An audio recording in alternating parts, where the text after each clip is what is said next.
परमेश्वर को धन्यवाद देते हैं। परमेश्वर ने हम सभी को फिर से सुंदर दिन देखने के लिए मौका दिया है। मैं आशा करता हूँ इस लॉकडाउन के समय में आप सभी बहुत ही अच्छे होंगे और सुस्त रहेंगे। आज के विषय में जाने से पहले मैं फिर से कहना चाहता हूँ, हम हर हफ्ता नया वचन आप सभी के सामने लेके आते हैं। परमेश्वर ने हम सभी को नया कुछ सिखाता है। इस सप्ताह में भी, आज का दिन में भी आप सभी के सामने एक नया वचन हम आप सबका सामने लेके आए हैं। क्या है वचन, आज हम जानेंगे। चलिए, हमारे बीच में है ब्रदर जोनाथन, वो हमें गाइड करेंगे। और उससे पहले चलिए हम लोग वर्शिप में चलते हैं। हमारे बीच में वर्शिप टीम आज का वर्शिप लीड करेंगे।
Good morning, friends. हेलो दोस्तों, good morning. Yeah, we are glad to welcome you all, those who are watching, once again to our online service. हम बहुत आनंद से आपका स्वागत करते हैं जो हमारे इस ऑनलाइन सर्विस में हमें देख रहे हैं, And we hope you all are doing fine and you all are good. और हम आशा करते हैं कि आप सब भले हैं और चंगे हैं। And so it feels a joy to bring God's word to all of you once again and to go deeper into God's word. तो परमेश्वर का वचन आपके सामने पेश करने में हमें बहुत ही आनंद मिलता है और उसके गहराई में जाने के लिए और उसके वचन को समझने के लिए भी बहुत आनंद मिलता है। And I also hope that you all also feel the same and you all learn something. और यह भी मैं आशा रखता हूँ कि आप लोग भी ज़रूर कुछ सीख रहे हैं और इस वचन का आनंद उठा रहे हैं। So today we will see another topic which will be about the door. तो आज और एक विषय के बारे में हम देखेंगे जो द्वार के बारे में है। So we will look to God in prayer. तो हम प्रार्थना में परमेश्वर की ओर देखेंगे। Lord, we thank you and we glorify your name. We worship you. We thank you that you're a marvelous God and a good God. You're a good God, Lord. You're awesome in your character. You're powerful. And you're an omnipotent Father. You know us nicely and you know all the things surrounding us. We commit us into your hands. We commit the viewers into your hands. We ask your special grace may be present and help us and teach us through your word and mold us through your word. In Jesus' name we pray. Amen. Today we will see about the door. आज हम दरवाजे के बारे में देखेंगे। This is another interesting subject which I was thinking to share, and it has many mysteries in the Bible. ये और एक महत्वपूर्ण विषय है जिसके बारे में हम जानना चाहते हैं और बाइबल में हम बहुत सारे विषयों को देखेंगे। So we will read few verses, and we want you all also to pay careful attention with the verses. तो हम कुछ वचन को देखेंगे और मैं चाहता हूं कि आप भी ध्यान से इसे देखें। So we will begin with a verse from Genesis 7:16. तो हम एक वचन के साथ में आरंभ करेंगे उत्पत्ति का 7वां अध्याय उसका 16 पद। Now, before we read, as we know, our country has faced a long series of lockdowns. और इस वचन को पढ़ने से पहले हम तो ये बात को जानते हैं कि हमारे देश में काफ़ी सारे लॉकडाउन हुए And the situation demanded people to stay indoors. और परिस्थिति ऐसा हुआ कि लोगों को जो है घर के भीतर में ही रहना पड़ा।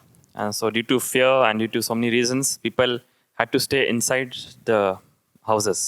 और भय के कारण और भी बहुत सारे कारण के वजह से लोग जो है घर के भीतर में ही अक्सर रहा करते हैं। Now, the Bible also says something similar when we see the concept of the door. अब बाइबल में भी कुछ बात जो है इस दरवाजे के विषय में बताती है। The Bible also speaks and says to us that as long as we are inside the door and inside the house, we are safe. Bible में यह भी बात लिखा है कि जब तक हम दरवाजे के पीछे या घर के अंदर रहें तो हम जो है सुरक्षित है। So if you could go out through this door, calamity can come on you. और अगर इस दरवाजे के बाहर में आप चले जाए तो आपके ऊपर में विपत्ति आ सकता है। So what is this door we will see today? तो ये दरवाज़ा क्या है आज हम देखेंगे। So we will see Genesis 7:16. तो हम उत्पत्ति का 7 अध्याय उसका 16वां पद को देखेंगे। I will read it. It says, "And they that went in male and female of all flesh, as God had commanded him, and the Lord shut him in." और मैं पढ़ूंगा, यहाँ पे लिखा है, और जो गए वो परमेश्वर की आज्ञा के अनुसार सब जाति के प्राणियों में से नर और मादा गए, तब यहोवा ने उसका द्वार बंद कर दिया। So we all know this incident of Noah. तो हम नूह का ये जो है विषय को जानते हैं। God gives him an assignment and tells him to build an ark. परमेश्वर उसको एक कार्य सौंपता है और कहता है कि एक बड़ा जो है जहाज बनाओ। Because God says there's going to be rain for 40 days and nights. क्योंकि परमेश्वर कहता है कि 40 दिन और रात बारिश होगा। And so they always supposed to be inside this ark. और हर एक को इस नाव के भीतर में रहना जरूरी था। And those were out of the ark, they were destroyed by this flood. और हम देखते हैं कि जो लोग इस नाव के बाहर में थे, इस बाढ़ के वजह से वे लोग नाश हो गए। So there is an important phrase here that when it comes to the door of the ark, it says God shuts the door. तो यहाँ पे देखिए एक बात को हम देखते हैं जो बहुत ही महत्वपूर्ण है। यहाँ पे कहते हैं कहता है कि जब परमेश्वर दरवाज़ा बंद तब किया जब सब कोई अंदर चला गया था। So I want you to pay careful attention to this phrase till the end of this teaching. तो मैं चाहता हूँ कि इस बात को आप ध्यानपूर्वक अंत तक सुने। So when everyone were inside the ark, then God shut the door of the ark. तो हम देखते हैं कि हर एक प्राणी जब उस नाव के भीतर में थे तो परमेश्वर ने उस नाव का द्वार को बंद कर दिया। And we will read another few verses and see what this mystery of the door is. और भी कुछ वचन को हम देखेंगे और देखेंगे इस दरवाज़ा का रहस्य क्या है। Another verse says something similar to this. We will read Genesis 19:10. और एक वचन जो है जो इससे बहुत ही तालमेल रखता है वो है उत्पत्ति का किताब उसका 19वां अध्याय उसका 10 पद। Here also many of you must be familiar with this event where Lot accommodates two angels. और यहाँ पे देखिए इस घटना के बारे में भी आप लोग जानते हैं जहाँ पे जो है परमेश्वर दो स्वर्गदूत के विषय में यहाँ पे कहते हैं। So it says here, but the men put forth their hand and pulled Lot inside the house and shut the door. और ऐसे यहाँ पे कहा गया है तब उन पहुनों ने हाथ बढ़ाकर लूत को अपने पास घर में खींच लिया और किवाड़ को बंद कर दिया। So we see there is Lot with his family in the house, but there are also two people who are said to be angels that are in Lot's house. तो हम देखते हैं कि लूत उसके परिवार के साथ में उस घर में है, मगर यह भी कहा गया है कि ऐसे दो लोग भी वहाँ पे थे जो कहा गया है कि स्वर्गदूत थे। And when we read this incident, we know that the people were very wicked in that time and they came to inquire about those people in Lot's house. और जब हम इस घटना को देखते हैं और पढ़ते हैं तो हम यह जानते हैं कि वहाँ से जो है कुछ लोग लूत के घर के पास आए और वो जानकारी चाहते थे कि कौन है घर के भीतर। And so they had some evil desire in their heart, and so they wanted to cause some evil thing to the people who were in Lot's house. और हम जानते हैं कि जो लोग जानकारी करने के लिए आए थे उनके मन में कुछ ऐसे जो है दुष्ट विचार थे और वे लोग इसलिए आए थे ताकि लूत के घर में जो पुरुष थे उनके साथ में कुछ जो है ऐसे बदतमीजी करना चाहते थे। So what happens is these two individuals in Lot's house who are said to be as angel or messengers, they pull Lot into the house and they close the door. और हम देखते हैं जब लूत यहाँ पे बात कर रहा था तो ये दो स्वर्गदूत जो है तुरंत लूत को घर के अंदर खींचते हैं और दरवाजा को बंद करते हैं। And then the people who are outside the house, these evil men, they are hit with blindness. और अचानक से देखते हैं कि क्या होता है, ये जो दुष्ट लोग बाहर में थे वे लोग अंधे हो जाते हैं। And so Lot and then his family is safe inside the house. और देखते हैं कि लूत और उसका पूरा परिवार जो है सुरक्षित है उस घर के भीतर। So we will see this pattern that follows in the Bible about this door and the house, and the people who are inside the house, they are safe. तो हम इस विषय को आज देखेंगे, दरवाज़ा, घर और जो लोग उस घर के भीतर में हैं, देखिए वे लोग हमेशा सुरक्षित हैं। See, this is very similar to Noah's ark. As long as they are in the ark, they are safe. But the people outside the ark, they are destroyed. देखिए बिल्कुल नूह के जहाज के जैसा है। जो लोग उस पानी के जहाज के भीतर में थे वे लोग सुरक्षित थे और जो लोग उस जहाज के बाहर में थे वे लोग नाश कर दिए गए थे। And this pattern of this door keeps on going throughout the Bible. और बाइबल में हम अगर देखते हैं तो पूरा जो है यह दरवाज़ा के विषय में या ऐसे कुछ घटने के विषय में हमेशा नज़र आता है। Remember, Jesus said that the end days will be like the days of Noah and Lot. याद रखिए यीशु ने कहा कि अंतिम दिन जो है वो नूह और लूत के समान होगा। So studying their two life history and events opens up many things to know about the end times. तो उनके इतिहास के बारे में अगर पढ़ा जाए तो अंत के विषय में कई सारी बातें जो है हमारे सामने में आ पड़ता है। Another verse is very interesting. The next book of the Bible is Exodus chapter 12 verse 7. We will read. और अगला एक वचन को देखेंगे जो यह भी बहुत दिलचस्प वचन है, और वो है निर्गम की पुस्तक, उसका 12वां अध्याय, उसका 7 पद। And you're also very familiar with this. It speaks about the festival of the Passover. और आप लोग इस घटना को भी जानते हैं, ये फसह के पर्व के विषय में कहती है। It says, and they shall take the blood of the lamb, and they will strike it on the 2 side posts of the door, and on the upper door post of the house, where they shall eat it. और यहाँ पे लिखा है, तब वे उसके लहू में से कुछ लेकर जिन घरों में मेमने को खाएंगे, उनके द्वार के दोनों अलंगों और चौखट के सिरे पर लगाएंगे। So here again we see the door is a point of safety. तो हम देखते हैं जो चौखट है या द्वार है वो सुरक्षा का एक चिन्ह है। So when they are inside the houses and the blood is on the door, and they, as long as they are inside the house, they are safe. तो हम देखते हैं कि जब तक ये लोग घर के भीतर है और दरवाज़ा बंद है, ये लोग सुरक्षित है। And remember, in those times when they put the blood on the doorpost, they put it on the shape of a cross. और यह भी याद रखिए, उस समय जब वे लोग इस लहू को उस दरवाजे के चौखट के ऊपर में लगाए थे तो क्रूस का एक चिन्ह के जैसे लगाए। And so Jesus is actually the door. और असल में यीशु जो है वो द्वार है। That is why in Golgotha there were 3 crosses when he died. इसलिए हम देखते हैं उस पहाड़ पे, गोलगोथा के पहाड़ पे 3 क्रूस वहाँ पे नजर आता है। So again we see this similar type of pattern that is coming here. तो फिर और एक बार भी ऐसा ही कुछ चित्र हमें नजर आता है। As we go on to read some verses, it gets interesting and interesting. और जैसे ही हम आगे और पढ़ते हैं कुछ वचन को, ये और भी दिलचस्प हो जाता है। Numbers chapter 10 verse 3, it says, and when they shall blow with them, and all the assembly shall assemble themselves to thee at the door of the tabernacle of the congregation.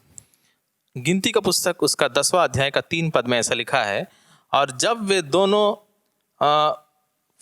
फूंकी जाएं, तब सारी मंडली मिलाप वाले तंबू के द्वार पर तेरे पास इकट्ठी हो जाए। So here again God speaks to Moses, and this chapter speaks about blowing silver trumpets. और यहाँ पे देखिए परमेश्वर मूसा से बात करता है, और यहाँ पे इस अध्याय में अगर पढ़ेंगे तो यहाँ पे जो है चांदी के नरसिंगे को फूंकने के बारे में कहा गया है। Remember those times silver represented redemption. और उस समय जो है चांदी उद्धार को दर्शाता था। And these trumpets were blown in the Jubilee year. और जो है जुबली के साल में यह नरसिंग फूके जाते थे। So here what is interesting is there's a trumpet that is blown and the people are assembled at the door of the tabernacle of the congregation. और यहाँ पे देखते हैं घटना को, जब नरसिंगे फूके गए तो सारे लोग जो है मिलाप वाले तंबू के द्वार के पास आ गए। Why? Because when Jesus will come back again there will be trumpet that will be blown. क्योंकि देखिए यीशु जब वापस आएंगे तो फिर एक नरसिंगा फूका जाएगा। And so the rapture that will take place and the church that will be lifted up, it represents a door. और देखिए जो रैप्चर होने वाला है, जो कलीसिया को जो कलीसिया उठा लिया जाएगा, वो दरवाज़ा को दर्शाता है। We will see as we move on. हम लोग आगे बढ़ते हुए देखेंगे। So we will read another verse from Isaiah chapter 26 verse 20. हम लोग और एक वचन को देखेंगे, यशायाह नबी की पुस्तक उसका 26वां अध्याय का 20 पद। Again it says here, come my people, enter thou into thy chambers, and shut thy doors about thee. Hide yourself as it were for a little moment, until the indignation be overpast. इस प्रकार से यहाँ पे लिखा हुआ है, हे मेरे लोगों आओ, अपनी अपनी कोठरी में प्रवेश करके किवाड़ों को बंद करो, थोड़ी देर तक, जब तक क्रोध शांत ना हो तब तक अपने को छिपा रखो। Now during the lockdown this verse became a favorite verse for many people. अब लॉकडाउन के समय में जो है ये वचन काफ़ी सारे लोगों के लिए उनका सबसे मनपसंद वचन हो गया। Yes, this has some glimpses about the situation, but the actual fulfillment will happen when Jesus will come back.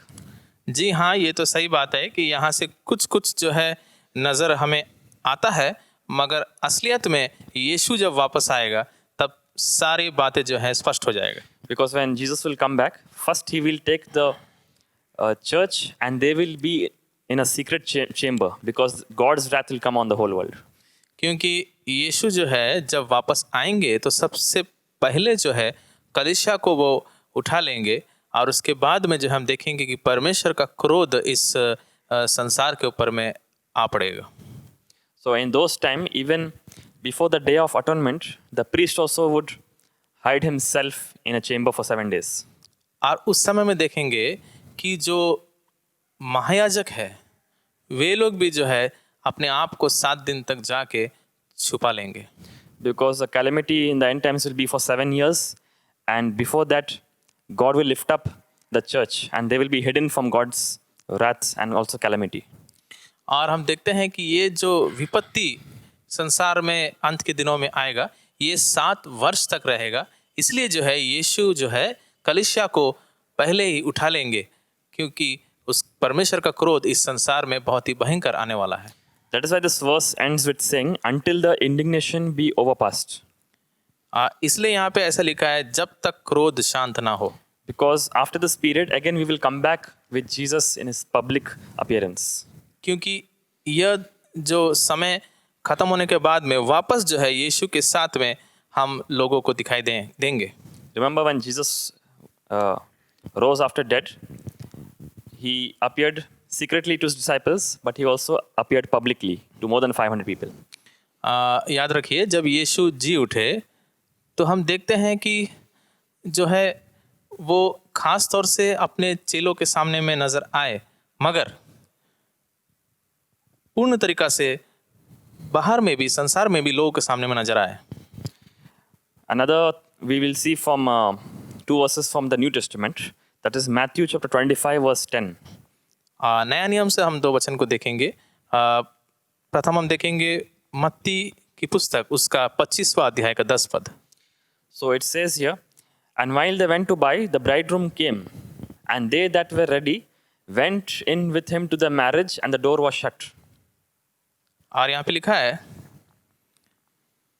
जब वे मोल लेने को जा रही थी तो दूल्हा आ पहुंचा, और जो तैयार थी वे उसके साथ ब्याह के घर में चली गई और द्वार बंद किया गया। So here we know about the parable of the 10 virgins.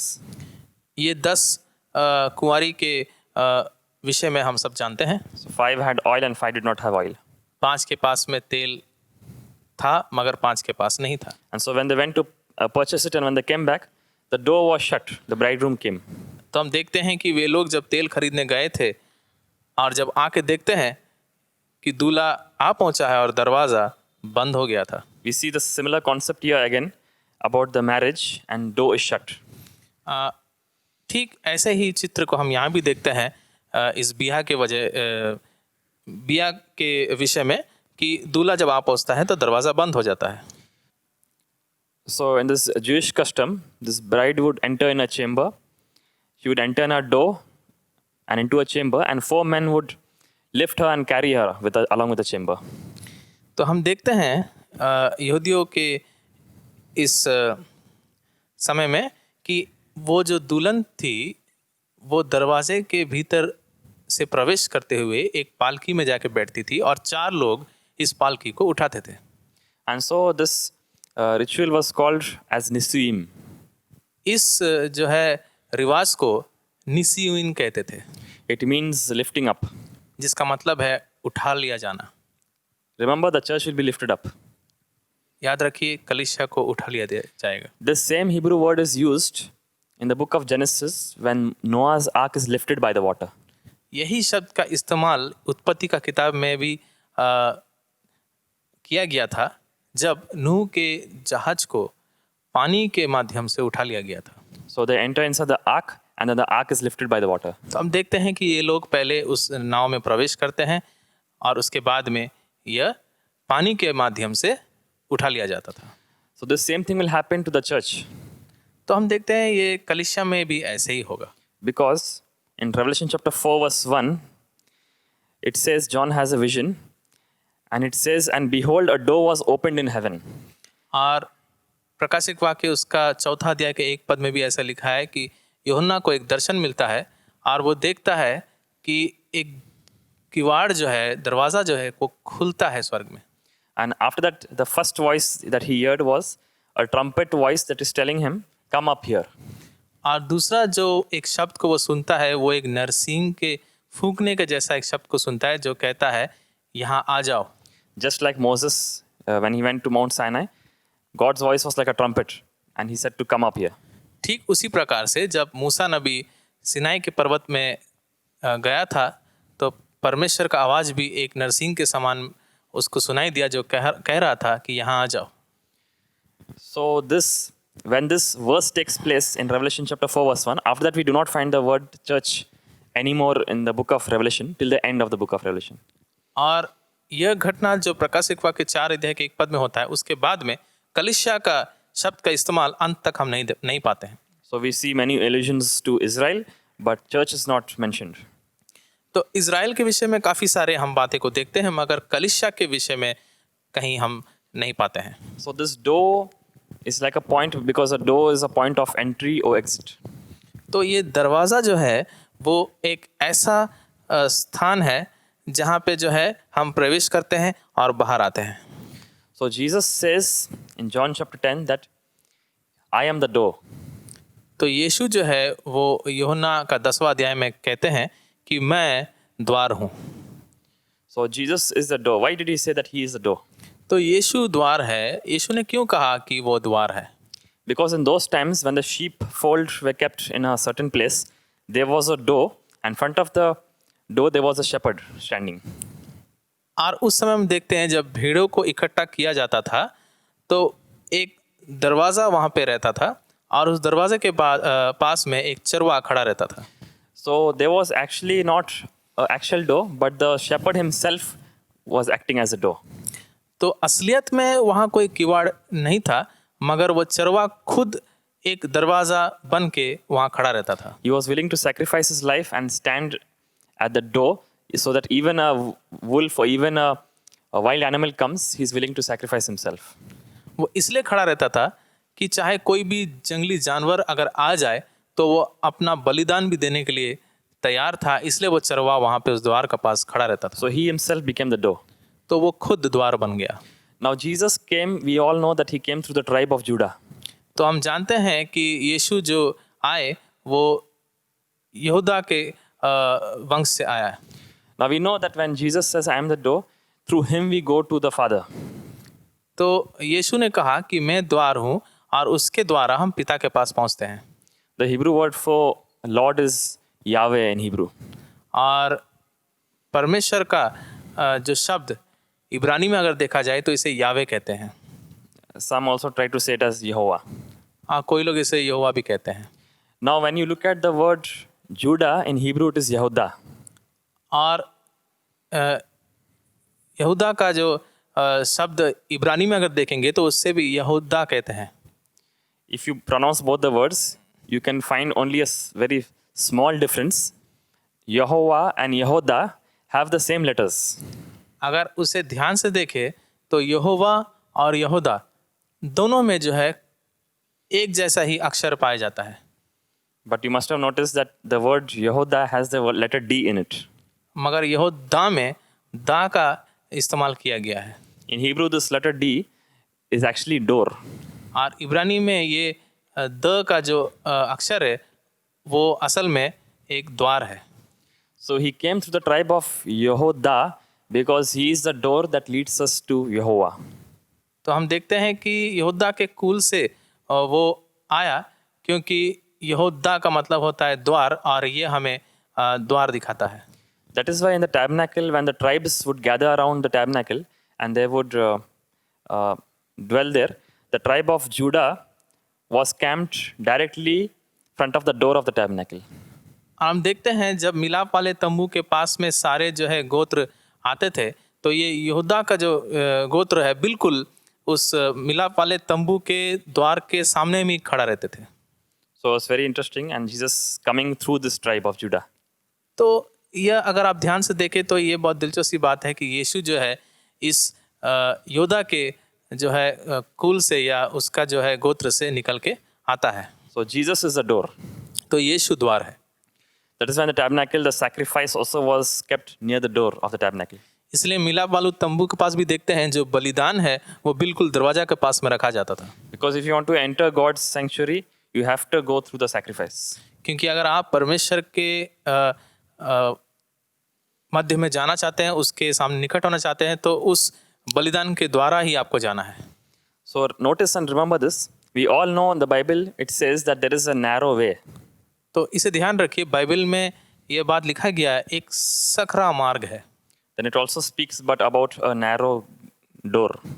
मगर एक सकरा दरवाजा के बारे में भी कहा गया है। Because remember, this world is the road. ये याद रखिए, यह संसार जो है यह रास्ता है And heaven is our home. और स्वर्ग हमारा घर है। But the door represents the rapture or the means through which we will go there. मगर दरवाज़ा उस रैप्चर को या उठा लिया जाना को दर्शाता है जिसके माध्यम से हम वहाँ पहुँचेंगे। It's the point of entry. यह एक प्रवेश करने का स्थान है। So it is for those who really accept Jesus as the door. तो ये उन लोगों के लिए जो है जो बिल्कुल मन से यीशु को एक दरवाज़ा के माध्यम से अपनाएं। So if you read this Bible, we see that the first book of the Bible, Genesis, also has a door and Revelation also has a door. तो अगर आप ध्यान से बाइबल को पढ़ेंगे तो उत्पत्ति का किताब जो उस बाइबल की पहली किताब है उसमें भी द्वार के विषय में जिक्र किया गया है, और उसका आखिरी किताब जो है प्रकाशिक वाक्य किताब उसमें भी द्वार का विषय में जिक्र किया गया है। In Genesis 4:7, we see that sin is at the door. और उत्पत्ति का 4 अध्याय का 7वां पद में हम देखते हैं कि पाप जो है वो दरवाज़ा के बिल्कुल पास में है। In Revelation 3:20, Jesus is saying he is standing at the door.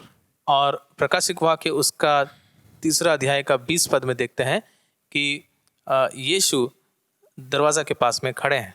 So there are two doors. तो 2 दरवाजे हैं, And which one you will choose and will you accept Jesus as a door? You have to decide. तो कौन सा आप चुनेंगे और यीशु को आप दरवाज़ा के रूप में चुनेंगे या नहीं, ये आपका निर्णय है। Remember, this world is the road where you're walking. तो ये याद रखिए, ये संसार जो है एक राह है जिसमें आप चल रहे हैं। When you read the book of Psalms, the first Psalm speaks about the person who does not walk in the evil path, he does not stand in the evil ways, and he does not sit down. और भजन संहिता का पुस्तक उसका पहला अध्याय अगर पढ़ेंगे तो वहाँ यह लिखा है कि धन्य है वे पुरुष जो दुष्टों के मार्ग में ना चलते हैं, ना बैठते हैं, ना उपस्थित रहता है। Why? Because when you are in this world, you are walking. क्यों? क्योंकि इस संसार में जब आप हैं तो आप चलते जा रहे हैं, When you face the judgment, you are standing. मगर अगर एक न्याय का सामना आप कर रहे हैं तो आप खड़े हैं। But ultimately, you have to go to a place of eternity, and that is where you will sit down and dwell forever.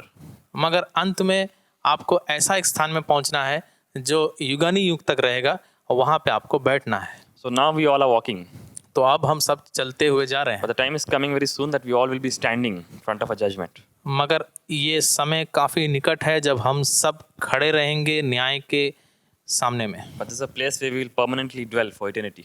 मगर ऐसा भी एक स्थान है जहाँ हमेशा के लिए हम रहेंगे। So we need to decide and make Jesus as a door and accept him as a door. तो हमें यह निर्णय लेना है कि यीशु को दरवाज़ा के रूप में ग्रहण करके उसके माध्यम से प्रवेश करना है। And this door is going to be opened very soon, and when Jesus will come back. और ये द्वार काफ़ी जल्द खुलने वाला है जब यीशु वापस आएंगे। And maybe enter this door and maybe go to those houses and mansions which Jesus promised us. और मैं आशा करता हूँ कि हम इस द्वार के माध्यम से होके गुजरे और उस जगह में उस महल में प्रवेश करें जो यीशु ने हमारे लिए रखा है। So may God bless all of us with this word. अब परमेश्वर इस वचन के माध्यम से हम सबको आशीष दे। We will pray. हम प्रार्थना करेंगे। हमारे प्रेमी परमेश्वर, धन्यवाद कि तूने यीशु मसीह के द्वारा तेरे पास पहुंचने का एक उम्मीद और रास्ता तूने दिया। हम प्रार्थना करते हैं कि इन अंत के दिनों में हम तुझे और जाने, करीब से पहचाने, और केवल अपने आप ही नहीं मगर इस संसार में उन सारे लोगों के लिए प्रार्थना करते हैं जो आज तक उस द्वार को खोज रहे हैं कि वे लोग कहाँ से उस अनंत जीवन को पाएं। प्रार्थना करते हैं इन सारे लोगों के लिए जो तुझे अपने द्वार के रूप में प्रवेश करे, तेरे द्वारा, तेरे बलिदान के माध्यम से पिता परमेश्वर के पास पहुंच सके, उस अनंत जीवन में प्रवेश कर सके। प्रार्थना करता हूँ सारे उन लोगों के लिए जो इस समय में ये वचन सुने हैं, जो हमें देख रहे हैं। प्रार्थना करते हैं उनका जीवन में प्रभु आशीष एक बेहतरीन रूप से हो, और प्रभु उनके मनों को, उनके विचारों को तेज कर, ताकि जब तेरे वचन को पढ़ते हैं वो गहराई से तुझे समझ सके, संसार के इन अभिलाषाओं में ना फंस के तेरा अभिलाषा करे, तेरी आशा में डूबा रहे, तुझे पहचाने, व्यक्तिगत रूप से ग्रहण करे। हमें आशीष कर, इस संसार के सारे कलीसिया को आशीष कर, सारे लोग प्रभु जो इस समय में परिस्थिति से गुजर रहे हैं, तकलीफ से गुजर रहे हैं, उन्हें आशीष कर। ये सारा दुआ यीशु के नाम से चाहते हैं, आमीन। We thank all of you once again who have been watching with us. आप सबको हम बहुत धन्यवाद देते हैं जो हमारे साथ में जुड़ के हमारे कार्यक्रम को देखते हैं, And stay connected and stay with intimacy with God. और हमारे साथ जुड़े रहें और परमेश्वर के साथ भी एक व्यक्तिगत रीति से संपर्क बनाए रखें। And stay blessed. आपको आशीष मिले। Thank you.